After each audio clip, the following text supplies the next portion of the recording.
किरकोळ कारणावरून झालेल्या वादामध्ये दगडाने ठेचून ठार मारल्याची घटना खालापूरमध्ये घडली होती। स्थानिक गुन्हे अन्वेषण शाखेच्या पथकाने खून करणाऱ्याला उत्तर प्रदेशमधून ताब्यात घेतले।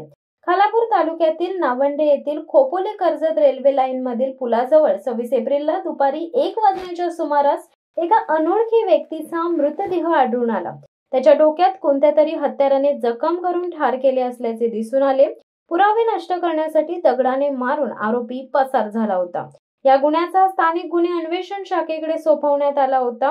पोलीस निरीक्षक बाळासाहेब खाडे यांच्या मार्गदर्शनाखाली सहाय्यक पोलीस निरीक्षक नागेश कदम, पोलीस उपनिरीक्षक लिंगप्पा सरगर व 12 अंमलदार यांची 2 पथकं तयार करण्यात आली। आपल्याकडे असलेले कौशल्य, तांत्रिक तपास आणि खबऱ्यांकडून माहिती प्राप्त करण्यात आली। गुन्ह्यातील संशयित उत्तर प्रदेशमध्ये असल्याची माहिती पथकाला मिळाली। त्यानुसार पोलीस उपनिरीक्षक लिंगप्पा सरगर व 4 पोलीस कर्मचारी यांना तात्काळ उत्तर प्रदेशमध्ये रवाना करण्यात आले।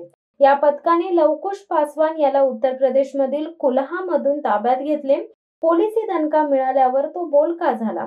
सुभाष विश्वकर्मा हा इसम खालापूरमधील गोदरेज कंपनीत कामाला होता। आरोपी लवकुश पासवान याच्या शेजारी गेल्या काही दिवसांपूर्वी सुभाष राहण्यास आला होता। दोघांची ओळख झाली होती। 22 एप्रिल रोजी सुभाष आणि आरोपी या दोघांनी मद्यपान केले होते।